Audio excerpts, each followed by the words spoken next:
que localizan o punto, fan un caneiro, fan unha presa, e cando se xoga polo canal.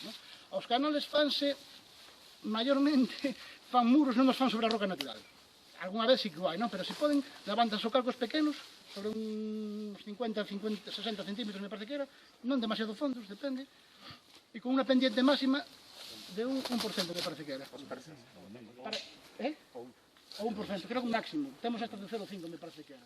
Pero bueno, dependendo, supoño, da longitud. Que se vai con máis forza, o propio agua vai cargarse o canal, e cargarse o canal é joder a produción.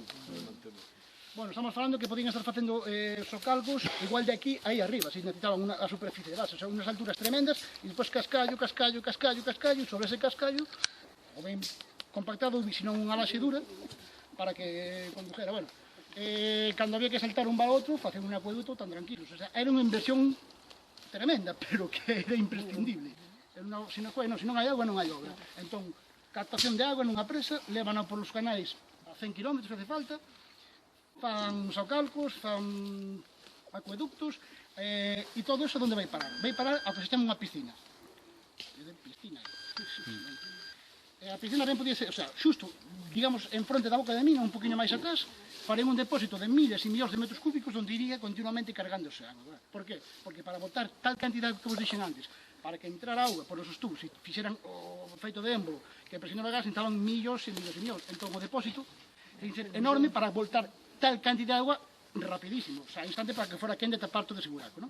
A veces facen unha sola piscina e como se chegaba, a veces facen unha piscina de distribución e esa despois iba a outras máis pequenas que estaban colocadas nos laterais para tirar varios frontes de explotación, non? En eso... Hai probas tamén deso aquí, hai, temos cachos de socalcos, cachos de canal, hai unha zona onde ves en unha laxa de lousa e ves un retaquiño así, nada máis, durante igual 1,5 metros. Que hai eso? Claro, para pensar, sigues avanzando más, claro, pues aquí o que falta é o socalco deste lado. En esa zona, por exemplo, onde está ese canal, temos localizado un posible camiño romano. Por a mesma lógica, un poquinho máis adiante, temos o camiño actual, camiño de carro galego, coas rodadas de carro, poñen 1700...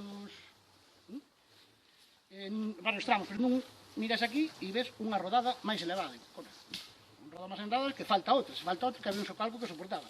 Pero que a outro metro máis, estamos falando de 2 metros, ainda hai outras rodadas maiores.